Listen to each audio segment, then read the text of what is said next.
Hello viewers, আমাদের নতুন আরো একটি এক্সপ্লেনেশনে আপনাদেরকে স্বাগতম। ছেলেটি তার ক্লাস টিচারকে অনেক পছন্দ করত, সে তাকে আপন করে পেতে চাইতো। এমনকি সে একটি বাচ্চাকে দিয়ে টিচারের ছোট কাপড় চুরি করিয়ে রাত্রেবেলা অদ্ভুত ধরনের আচরণও করত।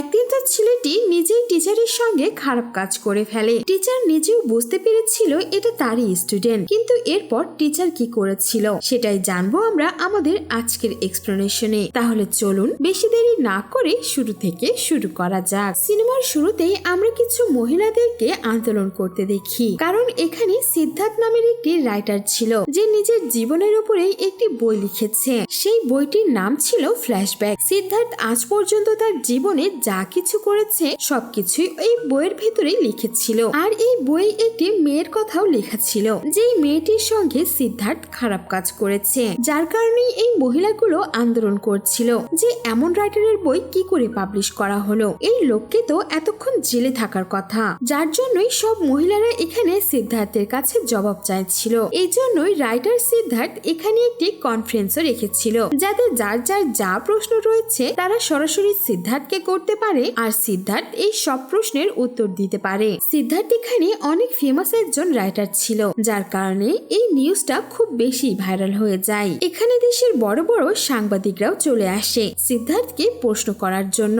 এমনকি সিদ্ধার্থ যা উত্তর দেবে সবকিছুই রেকর্ড করা হবে। সিদ্ধার্থের এখানে এই সবকিছুতে কোনো সমস্যাই ছিল না। সিদ্ধার্থ এখানে স্টেজে উঠে বলে, আমি জানি এখানে যতগুলো মানুষ আমাকে প্রশ্ন করার জন্য এসেছেন তারা হয়তো আমার বই পুরোটা পড়েননি, শুধুমাত্র কানাঘুষার জন্যই যেসব কথা আপনারা শুনেছেন তার বিরুদ্ধেই আমাকে কোশ্চেন করতে এসেছেন। তাই আমি ঠিক করেছি আমার জীবনের যে কাহিনী আমি পুরো বইয়ে লিখেছি সেটা আমি নিজেই আমার মুখে আপনাদেরকে শোনাবো। এরপরে আপনারা সবাই চিন্তা ভাবনা করে দেখবেন আমি যেটা করেছি সেটা কি আদৌ ভুল ছিল নাকি সঠিক। এরপরেই প্রশ্ন করবেন। এরপরেই সিদ্ধার্থ নিজের কাহিনী বলতে শুরু করে। তখনই আমরা সিদ্ধার্থের ছোটবেলার ফ্ল্যাশব্যাকে চলে যাই। সিদ্ধার্থকে এখানে সবাই খুব ভালোবেসে সিদ্ধু বলে ডাকতো।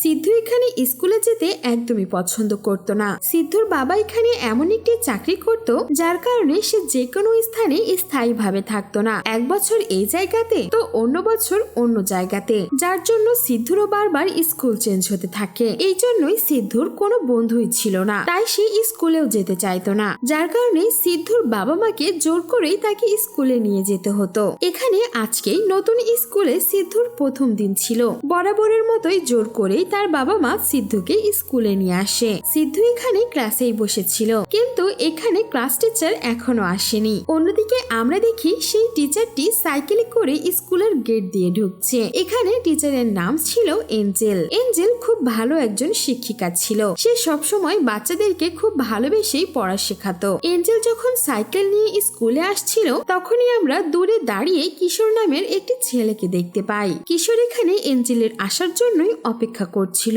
কারণ কিশোর এঞ্জেলকে অনেক পছন্দ করত। কিশোর এখানে এঞ্জেলের থেকে বয়সে অনেক ছোট ছিল, তবুও কিশোর সবসময় এঞ্জেলের কাছাকাছি আসার জন্য চেষ্টা চালাতো। কিশোর এখানে এঞ্জেলের গোপন জায়গাগুলোতে তাকিয়েছিল।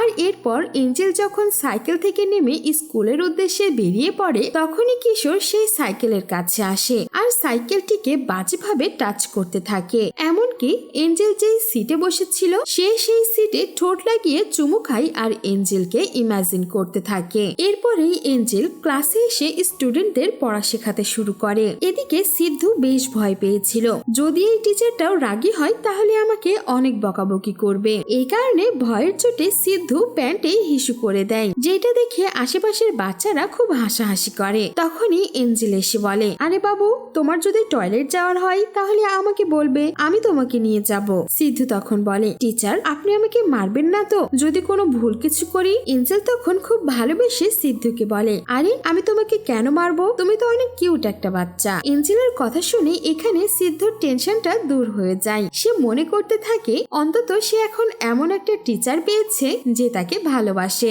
অযথা বকাবকি করবে না। আর এরপর থেকেই সিদ্ধু যে স্কুলে যেতে চাইতো না সেই হাঙ্গামাটাই বন্ধ করে দেয়। উল্টো সে এখন বাড়িতে থাকতে চায় না, বরঞ্চ স্কুলে যেতে চায়, যাতে করে সে এঞ্জেল টিচারের সঙ্গে সময় কাটাতে পারে। এঞ্জেলও এখানে সিদ্ধুকে অনেক ভালোবাসতো, খুব ভালো করে সে সিদ্ধার্থকে পড়াও শেখাতো। এইটা দেখে সিদ্ধুর বাবা মাও অনেক খুশি ছিল। সে সিন কাট হলে দেখা যায় এঞ্জেল আবারও সাইকেলে করে স্কুলে আসছে আর বরাবরের মতোই কিশোর দূরে দাঁড়িয়ে থেকে এঞ্জেলকে দেখছিল। আর এরপর যখন এঞ্জেল স্কুলের ভেতরে চলে যায় সাইকেল রেখে, গতকালকের মতো কিশোর আবারও একই কাজ করে সাইকেলের সঙ্গে। কিশোর এখানে সবসময় সুযোগ খুঁজত সে কিভাবে এঞ্জেলের কাছে আসবে, আর এরপর সে সেই সুযোগও পেয়ে যায় সিদ্ধুর মাধ্যমে। কিশোর যখন জানতে পারে এঞ্জেল সিদ্ধুকে অনেক বেশি ভালোবাসে, সে এসে সিদ্ধুর সঙ্গে বন্ধুত্ব করতে শুরু করে। সে এখানে সিদ্ধুর কাছ থেকে এঞ্জেলের বাড়ির ঠিকানা জানতে চাইতো, যার কারণে সে সিদ্ধুকে চকলেট দিয়ে পটানোর চেষ্টা করে।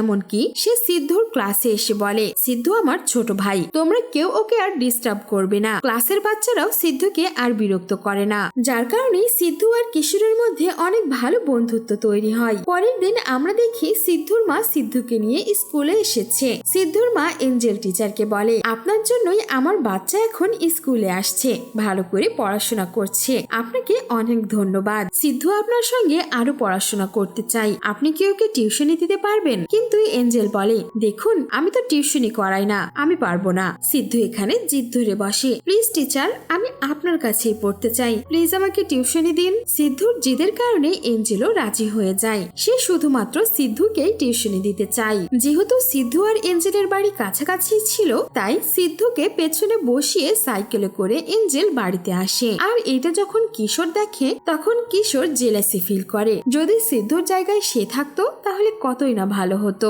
এরপর কিশোর সিদ্ধুকে কথার জালে ফাঁসিয়ে এঞ্জেলের বাড়ির ঠিকানা নিয়ে নেয়। এরপরে ছুটির দিনে কিশোর সকাল সকাল এঞ্জেলের বাড়ির সামনে আসে আর এঞ্জেলের দিকে নজর রাখতে থাকে। সে দেখে গার্ডেনে এঞ্জেল নিজের কাপড় শুকাচ্ছে, আর যখনই এঞ্জেল তার ছোট পোশাকগুলো শুকাতে দেয় তখনই যেন কিশোরের মধ্যে কিছু একটা হতে থাকে। কিশোর এখানে ঠিক করে নিয়েছিল যে করে হোক এঞ্জেলের ইনারওয়্যার তার চাই। এখানে কিশোর সিদ্ধুকে বলে, আমার সাইকেল মোছার জন্য না ছোট্ট কাপড় প্রয়োজন, এঞ্জেলের গার্ডেনে যে ছোট কাপড়গুলো শুকাচ্ছে না ওগুলো আমাকে এনে দিবি, এনে দিলে তোকে আমি চকলেট দেব।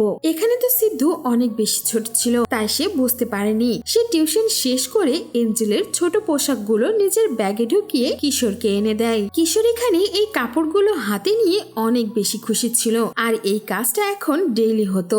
বারবার কিশোর সিদ্ধুকে দিয়ে এঞ্জেলের ছোট পোশাকগুলো চুরি করাতো আর সে নিজের কাছে রেখে দিত। অন্যদিকে এঞ্জেল মনে করছিল হয়তোবা তার বাড়ির কাজের মহিলা এই কাপড়গুলো চুরি করছে। এঞ্জেল তখন ওই মহিলাকে বলে, তোমার এইসব চুরি করার কি দরকার, আমি তোমার জন্য নতুন এনে দেব। এটা যখন সিদ্ধু দেখে তখন সে অনেক ভয় পেয়ে যায়। সে ভাবে যদি টিচার আমাকে ধরতে পারে তাহলে হয়তোবা শাস্তি দেবে, যার কারণে সে কিশোরকে গিয়ে বলে, আমি আর এই খারাপ কাজ করতে পারবো না, টিচার আমাকে ধরতে পারলে অনেক মারবে। কিশোর তখন বলে, শুকাতে দেওয়া আছে এমনগুলো নিয়ে আসলে তো ধরতেই পারবে তাই না, এক কাজ কর, বাথরুমে যেগুলো রাখা থাকে অথবা তুই সেগুলোই নিয়ে আসবি, আর এতে করে কেউ জানতেও পারবে না। কিশোরের কথা মতো বেচারা ছোট্ট সিদ্ধু এই কাজটাও করে। সে এঞ্জেলের বাথরুম থেকে তার ছোট পোশাক চুরি করে কিশোরকে দিয়ে দেয়। একদিন সিদ্ধু আর এঞ্জেল যখন হেঁটে আসছিল তখন এঞ্জেল খেয়াল করে কিশোর তার পিছু করছে। এঞ্জেল তখন বলে, কিশোর তুমি আমাকে ফলো কেন করছো? কিশোর তখন বলে, ম্যাডাম প্লিজ আমাকেও টিউশনি দিন না, আমিও আপনার কাছে পড়তে চাই। এঞ্জেল বলে, আমি তো ছোট বাচ্চাদেরকে পড়াই, তুমি তোমার ক্লাস টিচারদের কাছ থেকে টিউশনি নাও। কিন্তু কিশোর এখানে নাছোড় বান্দা, সে অনেক মিনতি করে এঞ্জেলকে, যার কারণে এঞ্জেল রাজি হয়ে যায় কিশোরকে টিউশন দেওয়ার জন্য। আর এরপর প্রতিদিন কিশোর এঞ্জেলের বাড়িতে যাওয়া আসা করতো টিউশন নেওয়ার জন্য। কিন্তু কিশোর এখানে পড়াশোনার চাইতে বেশি সবসময় এঞ্জেলের দিকেই খারাপ ভাবে তাকিয়ে থাকতো। আর একদিন কিশোর যখন এঞ্জেলের বাড়িতে আসে সে দরজা খুলে দেখতে পায় এঞ্জেল তার পায়ের ভ্যাকসিন করছিল। সেখানে এঞ্জেল ছোট্ট একটি টপ পরেছিল। কিশোর এখানে নিজেকে আটকে রাখতে পারে না, সে এসে এঞ্জেলের পায়ে নিজেই ভ্যাকসিন ক্রিম লাগাতে থাকে আর সে নিজের হাতটাকে অনেক বেশি উপরে নিয়ে যেতে থাকে। এঞ্জেলও এখানে অনেক বেশি অবাক হয়ে যায় কিশোরের এই আচরণে। আর এরপর এঞ্জেল কিশোরকে টিউশন থেকে বের করে দেয়। এঞ্জেল এখানে খুব ভালোভাবে বুঝতে পেরেছিল কিশোর তার কাছে কি চাইছে। কিশোর এখানে নিজের বাড়িতে এসে এঞ্জেলের ইনারওয়্যারের সাথে তাকে ইমাজিন করতে থাকে আর বাজে বাজে অঙ্গভঙ্গি করতে থাকে। ঠিক তখনই সেখানে কিশোরের মা চলে আসে আর কিশোর সেই ইনার আন্ডারওয়্যার গুলো নিজের আলমারিতেই লুকিয়ে রাখে। কিন্তু এখানে কিশোরের মা যখন এই ছোট ছোট পোশাকগুলো পেয়ে যায় তখন সে তার স্বামীর ওপরে গিয়ে রাগ দেখায় আর বলে, তুমি এমন বাজে কাজ করে বেড়াচ্ছ, আমি তো ভাবতেই পারছি না। আর তুমি অন্য মেয়েদের এইসব আন্ডারওয়্যার কোথায় পেয়েছো? চিট করছো আমার সঙ্গে, তাই না? পরের দিন দেখা যায় এঞ্জেল তার বয়ফ্রেন্ডকে নিয়ে স্কুলে আসছে। সে ভেবেছিল হয়তোবা কিশোর যখন তার বয়ফ্রেন্ডকে দেখতে পাবে তখন নিজেকে সামলে নেবে। এখানে এঞ্জেল কিশোরকে এইসব কাজ থেকে বাইরে বের করতে চাচ্ছিল, যার কারণে সে তার বয়ফ্রেন্ডকে নিয়ে সে কিশোরকে সরাসরি না বলে দেয়। কিন্তু কিশোর এখানে এইগুলো দেখে ভাবতে থাকে, আমার তো সব স্বপ্নই মাটিতে মিশে গেল। অন্য একটি লোক কিনা এসেছে এঞ্জেলকে আমার কাছ থেকে কেড়ে নিতে, যার কারণে সবসময় সে টেনশন করত। এখন সে কি করবে? আর অন্যদিকে দেখা যায় সিদ্ধুর ফাইনাল এক্সাম শেষ হয়ে গেছে আর এই বছরটাও শেষ, যার কারণে সিদ্ধুর জন্য এখানে একটি খারাপ সংবাদ আসে। বরাবরের মতোই আবারও তার বাবার ট্রান্সফার হয়ে গেছে অন্য একটি শহরে। সিদ্ধু এখানে এই স্কুল ছেড়ে যেতে চাইছিল না, কারণ সে জানতো এঞ্জেলের মতো এত ভালো টিচার সে আর কখনোই পাবে না। এঞ্জেল এখানে সিদ্ধুকে বোঝায় আর বলে, দেখো বাবা, তুমি আমার থেকেও ভালো টিচার পাবে আর তুমি মন দিয়ে লেখাপড়া করবে, ঠিক আছে? সিদ্ধুর বাবা মা এখানে তাকে অন্য নতুন স্কুলে ভর্তি করিয়ে তো দেয়, কিন্তু এখানে সিদ্ধুর স্কুল টিচারটি অনেক বেশি রাগী ছিল, যার কারণে সিদ্ধু সবসময় টেনশনে থাকতে শুরু করে। সিদ্ধু এখানে এঞ্জেল টিচারকে অনেক বেশি মনে করত আর এদিকে টেনশন করতে করতে সিদ্ধু অসুস্থ হয়ে পড়ে। তাই তার বাবা মা ঠিক করেছিল সিদ্ধুকে এঞ্জেলের স্কুলে হোস্টেল থেকেই পড়াশোনার জন্য অ্যাডমিশন করাবে। সিদ্ধু এখানে এই কথা শুনে অনেক খুশি হয়। পরের দিন তারা তিনজন খুব খুশি খুশি অ্যাডমিশনের জন্য রাস্তা দিয়ে যেতে থাকে, কিন্তু ভাগ্যে এখানে অন্য কিছুই ছিল। রাস্তায় একটি ট্রাকের সঙ্গে সিদ্ধুদের গাড়ি অ্যাক্সিডেন্ট হয়ে যায়। সিদ্ধুর বাবা মা তো মারা যায়, কিন্তু সিদ্ধু কোনোভাবে বেঁচে যায় সেই অ্যাক্সিডেন্ট থেকে। বেচারা সিদ্ধুর এখানে কেউই ছিল না যে তার বাড়িতে গিয়ে আশ্রয় নেবে, যার জন্যই সিদ্ধুকে এখন রাস্তায় রাস্তায় ঘুরে বেড়াতে হতো। যদি সে কোনো দোকানে গিয়ে খাবার চাইতো তাহলে তাকে ভিক্ষুক মনে করে সবাই তাড়িয়ে দিত। তখনই একটি লোক সিদ্ধুকে দেখে, তাকে খাবার কিনে দেয় আর ওই লোকটি সিদ্ধুকে নিজের সঙ্গে কাজ করানোর জন্য নিয়ে আসে। লোকটি এখানে সিদ্ধুকে থাকার জায়গাও দিয়েছিল আর খাবারও দিচ্ছিল। এখানে সিদ্ধুর কাজ ছিল পতিতালয়ে সবার খেয়াল রাখা, সবাইকে চা দেওয়া আর পানি দেওয়া। ওই লোকটি এখানে সিদ্ধুকে পতিতালয়ে নিয়ে এসেছিল, কারণ সেই লোকটিও এখানেই কাজ করত। তাদের কাজ ছিল একা মেয়েদেরকে ধরে নিয়ে আসা আর এখানে কাজ করতে লাগিয়ে দেওয়া। সিদ্ধু এখানে কাজ করছিল, কিন্তু সিদ্ধুর তো এতটা বয়সও ছিল না যে সে বুঝতে পারবে এই জায়গাতে কি কাজ হচ্ছে। যেহেতু সিদ্ধুর কাছে টাকাও ছিল না, তাই তার স্কুলটাও বন্ধ হয়ে গিয়েছিল। সে এখানে কাজ করতে শুরু করে দেয়। পরের সিনে দেখা যায় তারা একটি মেয়েকে কিডন্যাপ করে নিয়ে এসেছে। এখানে পুলিশরাও কিছুই করতো না, কারণ এই জায়গাটি একটি এমএলএর ছিল, সেই তার গুন্ডাদের দিয়ে এই জায়গাটি চালাতো। এখানে সিদ্ধু ওই নতুন মেয়েটিকে পানি দিতে আসে, কিন্তু সে এসে দেখে এই মেয়েটি অন্য কেউ নয়, তার এঞ্জেল টিচার। সিদ্ধু তার টিচারকে দেখে অনেক খুশি হয় আর বলে, টিচার, আপনি আমার জন্য এখানে এসেছেন। সে টিচারকে জড়িয়ে ধরে বলে, আপনাকে দেখে আমি অনেক খুশি হয়েছি। কিন্তু সে বুঝতেই পারে না তার টিচার কত বড় বিপদে পড়েছে। এঞ্জেল এখানে হাসতে হাসতে বলে, হ্যাঁ সিদ্ধু, আমি তোমার জন্যই এসেছি। এঞ্জেল এখানে নিজের কষ্টটা হাসির ভেতরে লুকাতে চাইছিল। বসে বসে এখানে রাত কেটে যায়, কিন্তু এঞ্জেল একটুও ঘুমাতে পারে না। সে যখন সকালে জানালা দিয়ে বাইরে দেখে, সে দেখতে পায় একটি পুলিশ অফিসার দাঁড়িয়ে আছে। সে ইশারার মাধ্যমে পুলিশ অফিসারকে ডাকার অনেক চেষ্টা করে, কিন্তু পুলিশ অফিসার তাকে খেয়ালই করে না। আর পুলিশ অফিসার এখানে কিছুই করতো না, কারণ সেও এখানকার গুন্ডাদের সঙ্গে মিলেই ছিল। এঞ্জেল এখানে পুরোপুরি ভেঙে পড়েছিল। আর এরপর 2 দিন কেটে গেলে সেই বদমাশ লোকগুলো এঞ্জেলের জন্য কাস্টমার নিয়ে আসতে থাকে। যেহেতু এখানে এঞ্জেল অনেক সুন্দরী ছিল, তাই তার জন্য টাকার রেটটাও অনেক বেশি ছিল আর সব সময় তার কাছে কাস্টমারও বেশি আসতো। মাঝে মাঝে তো এঞ্জেল অজ্ঞান হয়ে যেত, এমনকি সে অনেকবার আত্মহত্যা করারও চেষ্টা করেছে, কিন্তু সবসময় সেই বদমাশগুলো এঞ্জেলকে বাঁচিয়ে নিত। এখানে নিম্মি নামের অন্য একটি পতিতা এসে এঞ্জেলকে বোঝায়, তাকেও জোর করে এখানে তুলে নিয়ে আসা হয়েছিল আর এই সব কাজ করতে বাধ্য করা হয়েছে। যেহেতু এখানে নিম্মির অনেক বছর হয়ে গেছে, তাই সে এই কাজকে মেনে নিয়েছে আর এই বাড়িকেও নিজের বাড়ি বলেই মেনে নিয়েছে। এঞ্জেলকেও সে বোঝায়, এটাই এখন তোমার জীবন, যত জলদি মেনে নিতে পারবে ততটাই তোমার জন্য সুবিধা হবে। সিদ্ধু যখন জানতে পারে এঞ্জেলের শরীর খারাপ, তখন সে এঞ্জেলকে দেখার জন্য আসে। আর এখানেই সিদ্ধুও তার মা বাবার কাহিনী শোনায়, যে সে হোস্টেলের জন্য আসছিল আর কি করে অ্যাক্সিডেন্ট হয়ে তার বাবা মা চলে গেছে। এঞ্জেল এখানে সিদ্ধুর কথা শুনে অনেক মন খারাপ করে, কারণ এখানে সে নিজেই ভেঙে পড়েছিল। আর অন্যদিকে সে সিদ্ধুকে সাহস দিচ্ছিল যে সবকিছু ঠিক হয়ে যাবে। একদিন সব মেয়েরা বসে ডাইনিং টেবিলে খাবার খাচ্ছিল, তখনই এঞ্জেলের চোখে একটি নিউজ পেপারের টুকরা পড়ে, যেখানে কারো বিয়ের নিউজ ছিল। আর এই লোকটি অন্য কেউ নয়, এঞ্জেলের বয়ফ্রেন্ড ছিল। তারই বিয়ের খবর নিউজ পেপারে ছাপা হয়েছে।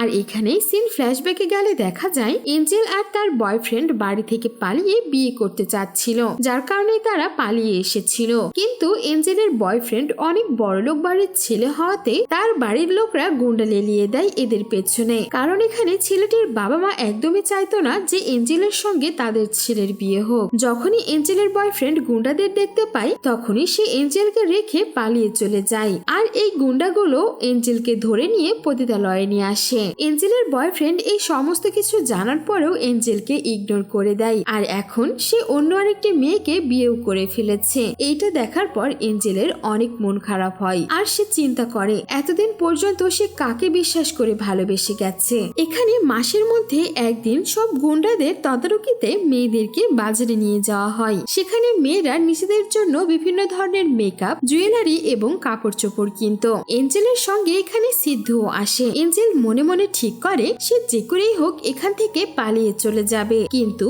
এদিকে এঞ্জেলের পালিয়ে যাবার আগেই অন্য আরেকটি মেয়ে পালিয়ে যাবার চেষ্টা করে। তখনই সেই মেয়েটিকে গুন্ডারা ধরে ফেলে আর তাকে আবারও বাড়িতে নিয়ে আসার পর অনেক মারধর করে। এখানে ওই মেয়েটির অবস্থা খুবই বাজে ছিল। গুন্ডারা তখন সব মেয়েদেরকে বলে, এরপর যদি কেউ পালানোর চেষ্টা করিস তাহলে দাফন করে দেব। এই সবকিছু দেখার পর এঞ্জেল আবারও ভেঙে পড়ে। সে ভাবতে থাকে হয়তোবা সে আর কোনোদিনই এখান থেকে বের হতে পারবে না। এঞ্জেল এটাও বুঝতে পারে এখানে সব মেয়েকে জোর করে নিয়ে আসা হয়েছে আর সবাই এখান থেকে বের হতে চায়। তাই সে ঠিক করে সে একা পালিয়ে যাবে না, বাকি সব মেয়েদেরকেও সঙ্গে নিয়ে পালিয়ে যাবে। একদিন রাতে এমএলএ নিজেই আসে এঞ্জেলের সঙ্গে রাত কাটানোর জন্য। তখনই এমএলএ সিদ্ধুকে বলে মেডিকেলে গিয়ে বেলুন নিয়ে আসতে। সিদ্ধু এখানে যেই না বেলুন নিতে যাচ্ছিল, তখনই তার একটি বন্ধুর সঙ্গে দেখা হয়ে যায়। এই মেয়েটির বাবার দোকান থেকেই সিদ্ধু চা নিয়ে আসতো। মেয়েটি তখন সিদ্ধুকে বলে, আরে পাগল, বেলুন কি আর মেডিকেলে পাবি নাকি?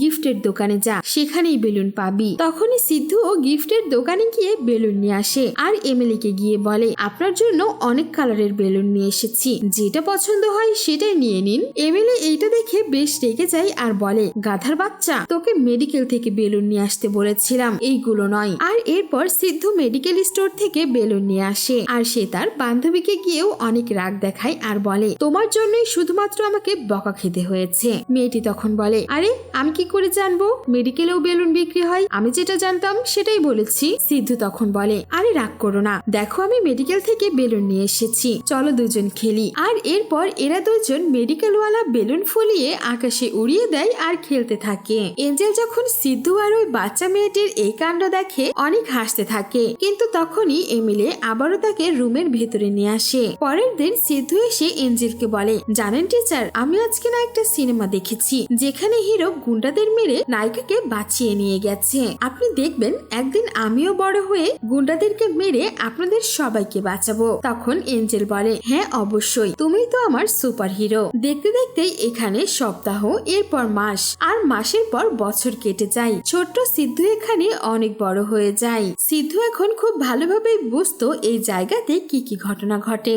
সিদ্ধু এখানে সব মেয়েদেরকে ভরসা দিত যে একদিন সে তাদেরকে বাইরে বের করবে। সিদ্ধু এখানে কাহিনী লিখতে অনেক ভালোবাসতো। সিদ্ধু সব সময় এঞ্জেলের কাছে গিয়ে শিখতো কিভাবে কাহিনী লিখতে হয়, কিভাবে কাহিনীতে ইমোশন দিতে হয়। এর পরের দিন আমরা দেখি আবারও সেই মেয়েদেরকে বাজারে নিয়ে আসা হয়েছে। সিদ্ধু তখন গুন্ডাদের কাছ থেকে লুকিয়ে এঞ্জেলের জন্য আইসক্রিম নিয়ে আসে। এখানে তারা মেয়েদেরকে ঠান্ডা কিছুই খেতে দিত না, যদি তারা অসুস্থ হয়ে যায় তাহলে কাস্টমার আসবে না। কিন্তু সিদ্ধু লুকিয়ে এঞ্জেলের জন্য আইসক্রিম নিয়ে আসে আর এটাতে এঞ্জেলও অনেক খুশি হয়। তারা দুইজন সমুদ্রের পাড়ে বসে আইসক্রিম খায়। আর তখনই সিদ্ধু আবারও এঞ্জেলকে বলে, দাঁড়ান টিচার, আমি আপনার জন্য আরো একটি আইসক্রিম নিয়ে আসছি। তখনই দেখা যায় সিদ্ধুকে সিদ্ধুকে একটি গাড়ি টক্কর মারতেই যাবে, কিন্তু সময় মতো এঞ্জেল এসে সিদ্ধুকে ধাক্কা মেরে সরিয়ে দেয়। কিন্তু বেচারি এঞ্জেলের এখানে অ্যাক্সিডেন্ট হয়ে যায়। সবাই এখানে জলদি করে এঞ্জেলকে হাসপাতালে নিয়ে আসে। ডাক্তার তখন বলে মাথায় অনেক গুরুতর আঘাত লেগেছে, অপারেশন করতে হবে। অপারেশনের জন্য 3 লক্ষ টাকা লাগবে। এখানে এমএলএকে ফোন করে জানানো হয় এঞ্জেলের অ্যাক্সিডেন্ট হয়েছে আর তার অপারেশনের জন্য টাকাও লাগবে। তখন ওই বদমাশ এমএলএ বলে অপারেশন না করলে তো শুধুমাত্র অন্ধ হবে, তাই না? আর ওর চোখ দেখতে তো কাস্টমার আসে না, ওর শরীরের জন্য আসে। অন্ধ হলে কোনো সমস্যা নেই, ওকে নিয়ে বাড়িতে চলে যাও। ডাক্তার এখানে বলেছিল যদি এঞ্জেলের ভাগ্য ভালো থাকে তাহলে হয়তো কোনো একদিন নিজে থেকেই চোখের রশ্মি আবারও ফিরে আসবে। সিদ্ধু এখানে এই অ্যাক্সিডেন্টের জন্য নিজেকে দোষারোপ করতে থাকে। তখন এঞ্জেল বলে তোমার জন্য কিছুই হয়নি, বরঞ্চ ভালোই হয়েছে। এখন থেকে আর ওই বদমাশদের চেহারা আমাকে দেখতে হবে না। তুমি চিন্তা করো না, তুমি শুধুমাত্র চেষ্টা করে যাও সবাইকে এখান থেকে বের করার। তখনই আবার বর্তমানে ফিরে আসলে আমরা দেখি সিদ্ধার্থ এখানে কাহিনী বলতে বলতে কান্না করছিল। আর সামনে বসে থেকে যেই দর্শকরা তার কাহিনী শুনছিল তারাও খুব মনোযোগ দিয়ে শুনছিল। সিদ্ধু আবারও তার কাহিনী বলতে শুরু করে। সিদ্ধু একদিন যখন একটি মেয়ের রুম পরিষ্কার করতে আসে, সেখানে ওই মেয়ের ইনারওয়্যার দেখে তার ভেতরে কিছু একটা হতে শুরু করে। সিদ্ধু এখানে বুঝতে পারে কেন কিশোর এঞ্জেলের আন্ডারওয়্যার চুরি করাতো তার হাত দিয়ে। তখনই ওই মেয়েটি গোসল করে বাইরে বের হয়ে আসে আর সিদ্ধু খাটের নিচে লুকিয়ে পড়ে। মেয়েটি এসে এখানে নিজের কাপড় পরে আর তখনই একটি কাস্টমার আসলে তারা বিছানার ওপরেই ইন্টিমেট হতে শুরু করে। আর খাটের নিচে সেখানে সিদ্ধু এই সবকিছুই বুঝতে পারছিল। সিদ্ধু সেই রুমে পড়ে থাকা একটি বেলুনের প্যাকেট নিয়ে লুকিয়ে দেখছিল। তখনই একটি গুন্ডা দেখে ফেলে আর সে এসে সবার সামনে বলে সিদ্ধু বড় হয়ে গেছে। সেখানে থাকা একটি গুন্ডা বলে আচ্ছা যা, সবাই 5000 দেয়, তুই 4000 দিবি, তাহলেই হবে। সিদ্ধু প্রথমে মানা করলেও কিছুক্ষণ পর তার মনেও ওই সব খারাপ চিন্তা ভাবনা চলে আসে, কারণ সে এখন যেই বয়সে রয়েছে এই বয়সে তার জন্য এই সবকিছু কন্ট্রোল করা খুব মুশকিল ছিল, তাও আবার এমন পরিবেশে। যার জন্যই সিদ্ধু প্রতিদিন কাস্টমারদের কাছ থেকে কিছু টাকা চুরি করত।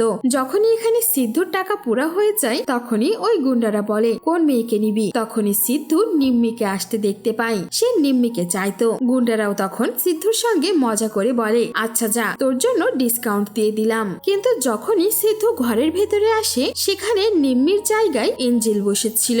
সিদ্ধু এখানে বাইরে চলে যেতে চায় কারণ সে এঞ্জেলের সঙ্গে এই সবকিছু করতে পারবে না, কিন্তু কিছু একটা মনে করে সে থেমে যায় আর ভাবে এঞ্জেল তো চোখে দেখতে পায় না, সে তো বুঝতেই পারবে না কে এসেছে। সে হয়তো মনে করবে তার কোনো কাস্টমার। আর অন্যদিকে এঞ্জেলও রেডি হয়ে যায়, যার কারণে সিদ্ধু এখানে এঞ্জেলের সঙ্গেই খারাপ কাজ করে ফেলে। কিন্তু কোনো একটা কারণে এঞ্জেল এখানে কান্না করছিল। সিদ্ধুর কাজ হয়ে যাবার পর সিদ্ধু যখন চলে যাচ্ছিল তখন তার হাত টেবিলের সঙ্গে লাগে। এই শব্দটা যখন এঞ্জেল শুনে তখন এঞ্জেল বলে ওঠে সিদ্ধু সাবধানে যাও, নয়তো তোমার লেগে যাবে। এইটা শুনে এখানে সিদ্ধুর পায়ের নিচ থেকে মাটি সরে যায়, কারণ এঞ্জেল এখানে খুব ভালোভাবেই বুঝতে পেরেছিল এটা অন্য কোনো কাস্টমার নয়, সিদ্ধুই ছিল। এই কারণেই এঞ্জেল তখন কান্না করছিল, কারণ সে ভেবেছিল সিদ্ধু হয়তো তাদেরকে বাঁচিয়ে নেবে। সিদ্ধুও বাকি গুন্ডাদের মতোই মেয়েদের সঙ্গে এই সব কিছু করছে। এঞ্জেল এখানে সিদ্ধুকে বলে তুমি ভুল বুঝো না, তোমার এই বয়সে কন্ট্রোল করা খুবই মুশকিল। তুমি আজকেও আমার সুপার হিরো, আর আমি এখনো বিশ্বাস করি তুমি আমাকে এই নরক থেকে বের করবে। কিন্তু সিদ্ধু এখানে অনেক আগেই ঘর থেকে বের হয়ে চলে গিয়েছিল। শুধুমাত্র ঘর নয়, সে এই কোঠা থেকেই সারা জীবনের মতো চলে যায়। সে এখানে নিজেকে অনেক অপরাধী মনে করছিল যে সে নিজের টিচারের সঙ্গে এটা কি করে ফেললো। আর এই কথাটাই সিদ্ধার্থ এখানে তার বইয়ে লিখেছিল, যেটা পরেই মেয়েরা আন্দোলন করতে শুরু করেছিল। কাহিনী শোনার পর সবাই সিদ্ধার্থের সাহসের অনেক প্রশংসা করে, আর এই গোপন কথা সবার সঙ্গে শেয়ার করার পর সিদ্ধার্থেরও অপরাধবোধ অনেক কমে যায়। এরপরেই আমরা এঞ্জেল টিচারকে দেখতে পাই। সে এখন বুড়ি হয়ে গেছে আর সে বসে বসে সিদ্ধার্থের সেই বইটাই পড়ছিল। ডাক্তার এখানে বলেছিল না যে হয়তো অনেক সময় পর তার চোখের রশ্মি এমনি এমনি চলে আসবে, আর এমনটাই হয়েছিল। এখানে এঞ্জেল ওই নরক থেকে বেঁচে ফিরেছিল, শুধু নিজে নয় সে বাকি মেয়েদেরকেও ওই নরক থেকে বাঁচিয়েছিল। সিন ফ্ল্যাশব্যাকে গেলে আমরা দেখতে পাই এমিলে আবারও এঞ্জেলের কাছে এসেছিল খারাপ কাজ করতে। তখনই এঞ্জেল সাহস করে বালিশ চেপে এমিলেকে মেরে ফেলে। এই খবরটাও নিউজ চ্যানেলে ভাইরাল হয়ে যায় যে এমিলে হার্ট অ্যাটাক করে মারা গেছে। অন্যদিকে এমিলের বউ যখন জানতে পারে এমিলে পতিতালয়ে মারা গেছে তখন সে অনেক অবাক হয়, কারণ এই পতিতালয়ের কথা সে একদমই জানতো না। এঞ্জেল তখন এমিলের বউকে বলে, আমি সবাইকে বলে দেব এমিলে আমাদের সঙ্গে কি কি করেছে। আশা করছি আপনি এই কথাগুলো দুনিয়ার সামনে বের হতে দেখতে পারবেন না, তাই বলছি সমস্ত মেয়েগুলোকে ছেড়ে দিন আর সবাইকে এমন অ্যামাউন্টের টাকা দেবেন যেই টাকা পেলে আমরা সারা জীবন অনেক ভালো জীবন কাটাতে পারি। এমিলের বউ এখানে অনেক ভালো মানুষ ছিল, যার কারণে সে এঞ্জেলের সঙ্গে সঙ্গে সমস্ত মহিলাদেরকেও বের করে দেয় আর সবাইকে টাকাও দিয়েছিল। বেচারি এঞ্জেল মনে করতো হয়তোবা সিদ্ধু তাকে বাইরে বের করবে, কিন্তু যখন তার সব আশা ভেঙে গেল সে নিজেই সাহস করে সব মেয়েদেরকে তো বাঁচালো আর নিজেও বেঁচে ফিরলো। সব মেয়েরাও বলে, আমরা তো ভেবেছিলাম সিদ্ধু আমাদেরকে বের করবে, কিন্তু এখানে তো তুমি আমাদেরকে বের করলে। এঞ্জেল তখন মুচকি হেসে বলে, সিদ্ধু এখন ছোট বাচ্চা নয়, সে বড় হয়ে গেছে। সিদ্ধুর এই ব্যবহারে এঞ্জেলের অনেক খারাপ তো লেগেছিল, কিন্তু সাথে সাথে সে সিদ্ধুকে মাফও করে দিয়েছিল। এরই সঙ্গে সঙ্গে আমাদের আজকের সিনেমা এখানে শেষ হয়ে যায়। সো ভিউয়ার্স, কেমন লেগেছে আমাদের আজকের এই সিনেমা তা অবশ্যই কমেন্ট করে জানাতে ভুলবেন না।